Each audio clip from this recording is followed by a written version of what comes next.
Hello everyone, class is very much in session. My name is Jack from Cultaholic.com, and what a night of eventful wrestling it was. It wasn't a universally good show, it wasn't a universally bad show. I'm talking, of course, about WWE Hell in a Cell 2018. Let's take a look at what was good and what was bad, and let's assign some lovely grades. This is, of course, Hell in a Cell graded. So we start things off with the pre-show match, the only pre-show match of the night, the SmackDown Tag Team Championship match between the New Day, the champions of course, and Rusev Day, the team of Rusev and Aiden English. This was an enjoyable little sprint in my opinion. This match didn't have to be too complicated being the pre-show match. I guess it fulfilled its job. There was an enjoyable little promo segment beforehand where the New Day came out, Big E just chucked some pancakes over some small child in the front row.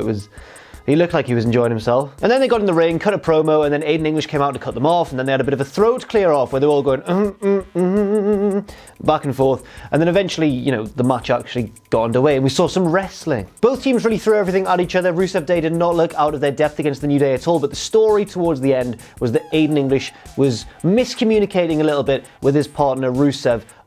There was a little miscommunication early on when Aiden English made a blind tag that Rusev wasn't really ready for, but then I guess he went up and did a splash anyway and missed, and then that took him out of the match for a little bit. But then Aiden English really came into his own. This is maybe the best I've ever seen Aiden English. He looked really good here. He was doing dives to the outside, all kinds of moves, and then eventually went for the accolade, which is of course Rusev's finisher. Then with Lana cheering him on from ringside, Aiden English kept the accolade locked in. It looked for a moment as though Kofi Kingston was about to tap out, but he kind of crawled and nearly made it towards the ropes. And then Rusev, while Kofi Kingston was still locked in the accolade, Rusev was demanding the tag from Aiden English, and Aiden English eventually tried to get the tag, and then, you know what, there was another miscommunication. This time, a fatal one. Rusev tried to interfere and was thrown out of the ring, and then Kofi Kingston hit Trouble in Paradise on Aiden English, and the New Day retained their tag team championships, and oh my goodness, Rusev did not look happy with Aiden English. I suspect that this may lead to a Rusev heel turn further down the line, or at least an Aiden English babyface turn, whichever way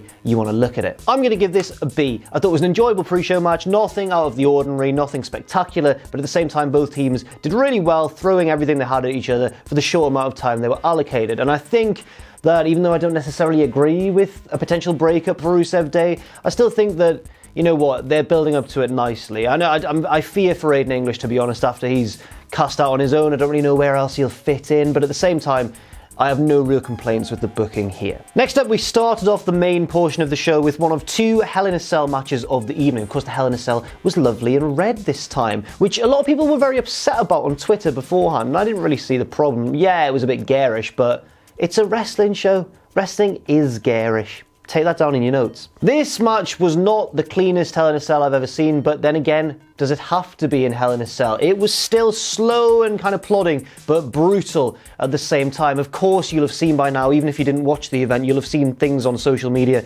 about Randy Orton's antics, including when he pulled a toolbox out from under the ring and decided to stick a screwdriver through the expander hole in Jeff Hardy's ear and then twist it. And honestly, it was hard to watch. It was one of the most hard things I can remember watching on a WWE show. It looked as though Jeff Hardy's ear was going to just rip at several points. It was very distressing, but effective heel work, I guess, from the Viper. Of course, Jeff Hardy promised before the match that he was going to do something in Hell in a Cell that we would never ever forget, and we got that. We got an incredible ending spot from Jeff Hardy. I think we may have all built up our own expectations too much a little bit, expecting a big swanton from the top of the cell to the outside, but we didn't get that. We got instead Jeff Hardy scaling a ladder, clinging to the top of the cage, and preparing, I guess, to drop a big splash onto Randy Orton, who was laying prone on a table beneath him. But then Randy moved out of the way and Jeff Hardy just, it was a terrifying bump, fell face first, splat onto the table, and everyone sold it as though it was a legitimate injury. It was really well done. Later on in the night, they'd keep updating us on Jeff Hardy's condition. He was moved to a local hospital. Medical facility, because we call it that for some reason, and was complaining of severe abdominal pains. The finish of the match was indeed this spot, but it wasn't as simple as that. Randy Orton was even more evil in the aftermath. So the referee tried to wave off the match. He was waving EMTs down the ramp and saying, come on, this guy needs help, a lot of help. And Randy Orton went, do your job. I'm going to finish the match right now. I'm going to cover him.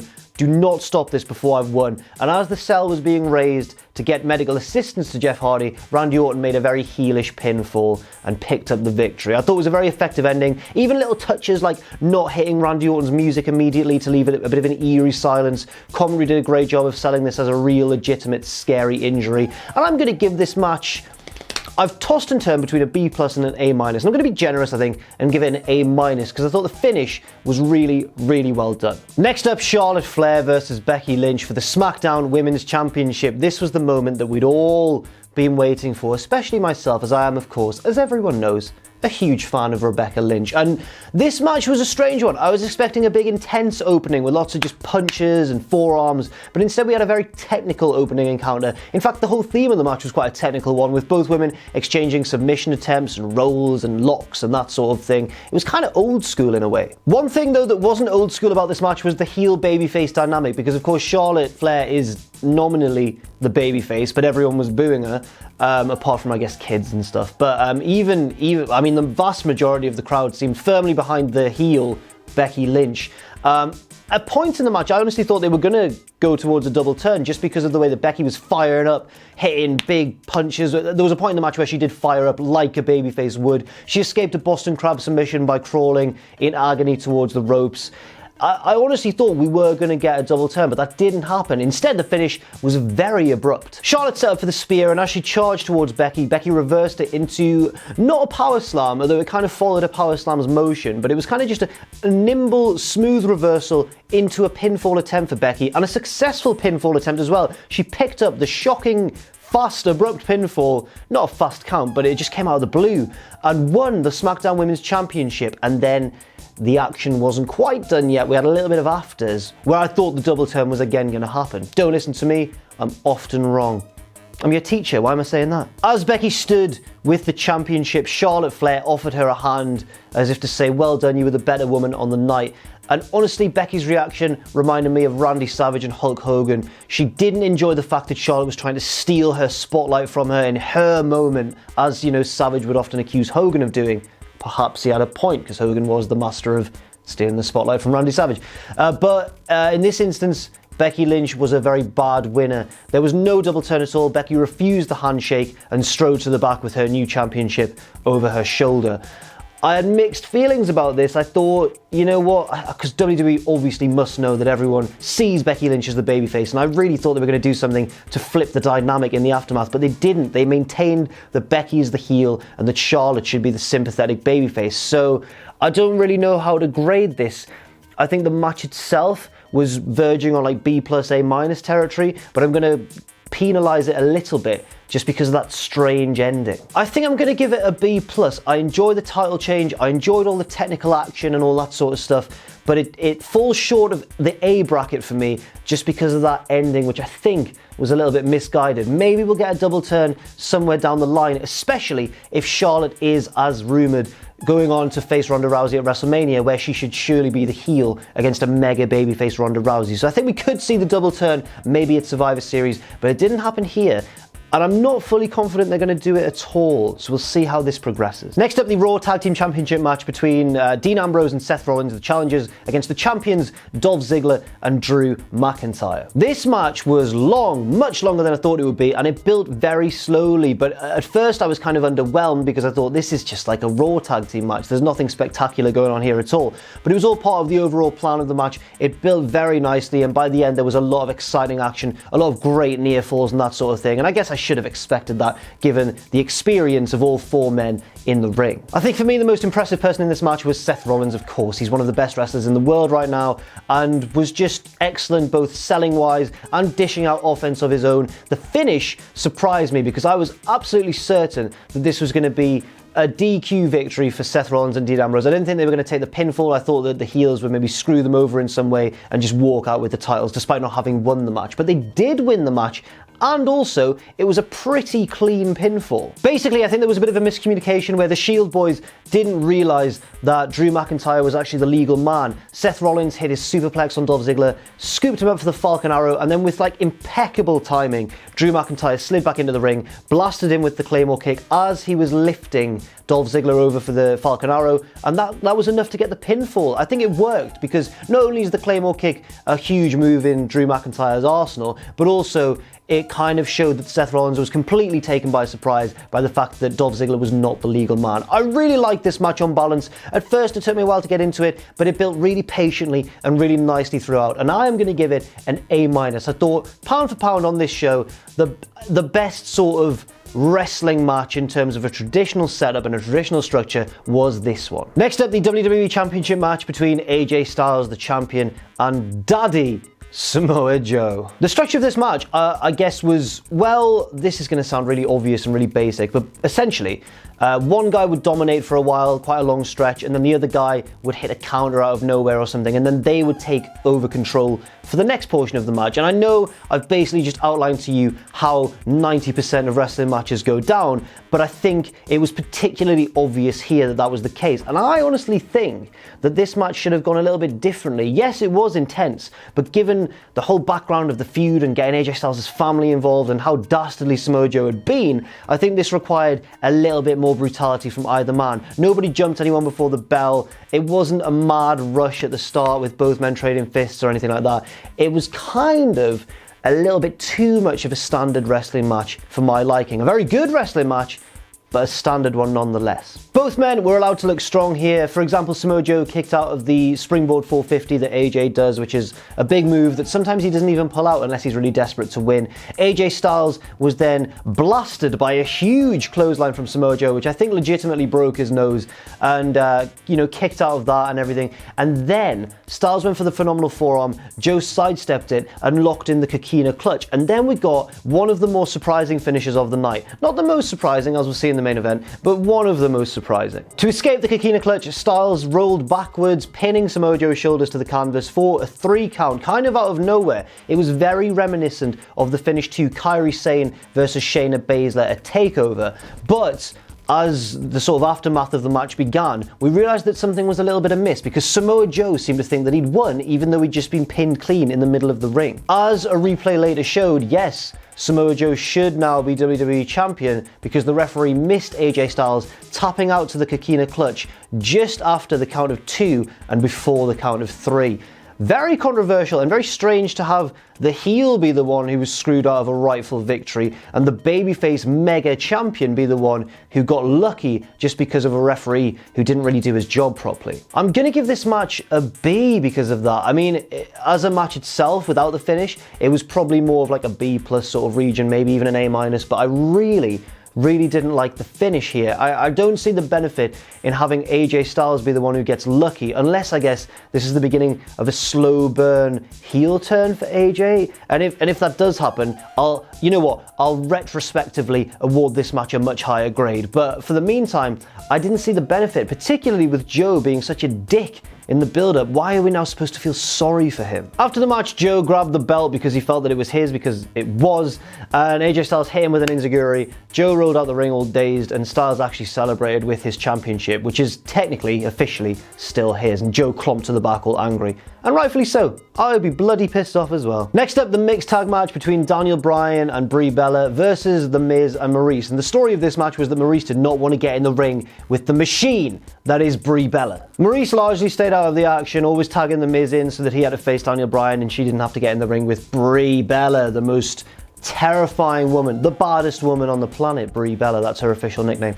Corey Graves was really healing it up on commentary here. It was reminiscent of Michael Cole when he used to hate on Daniel Bryan back in the early 2000s and sort of the early 2010s. It was a bit jarring at times, actually, I felt, but then again, it really helped, I guess, the audience feel sympathy for Daniel Bryan and for Brie Bella and to really want them to win. Eventually, Daniel Bryan got the hot tag to Brie Bella and Maryse was forced to get in the ring and face her, but actually, she still hid outside the ring and Miz stood in her way, and then Brie Bella just battered the Miz, and that was an instant DQ because men and women aren't allowed to fight, so Miz and Maryse won by DQ. They didn't. I'm just having a little joke, just a little play. Instead, Brie Bella did indeed punch the Miz in the face several times and then hit a missile dropkick through his legs to Maryse and then started bashing her head into the announce table. Brie Bella, to be fair, actually looked a lot better here than she has in recent weeks. And then we got to the finish, which wasn't that good, guys. It wasn't that good a finish. There was some kind of strange roll-up scenario in the ring where Miz and Bryan were busy beating each other up on the outside, and then for some reason, I guess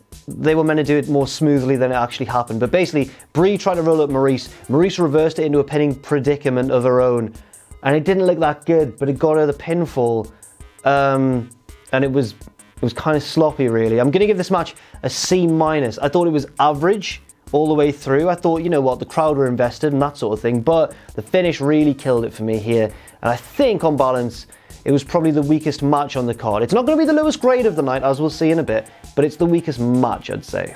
Featuring Daniel Bryan. The weakest match featuring Daniel Bryan.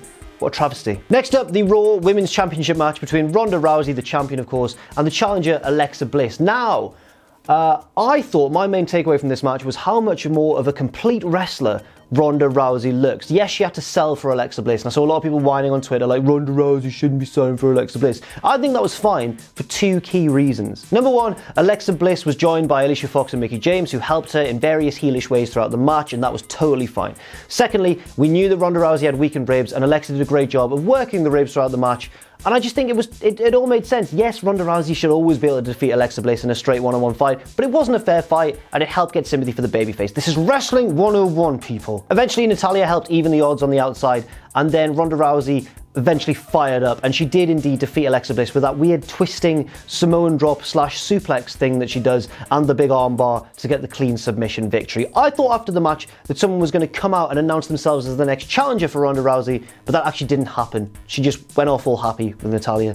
Fair enough. Fair play to you, Ronda. Well done. I'm going to give this match a B. Again, really impressed with Ronda's progression from being a very raw talent back at WrestleMania with no real experience, but still able to steal the show, to someone now who looks every inch more of a complete wrestler. I thought it was totally fine. I think it was the right booking decision. I thought Alexa did a great job as the heel as well. No complaints here. Nothing amazing, but a solid B. And finally, whoa, the main event of the night. The second of two Hell in a Cell matches. The Universal Championship match between Roman Reigns, the champion, and Braun Strowman, the challenger, cashing in his Money in the Bank contract. Now, before we talk about the finish, which obviously I'm definitely going to talk about, this match was a good one at first. Like, it was really good. Roman Reigns often excels in these situations. I think he's one of the most underrated tag team wrestlers in WWE right now, or has been since, I guess, The Shield.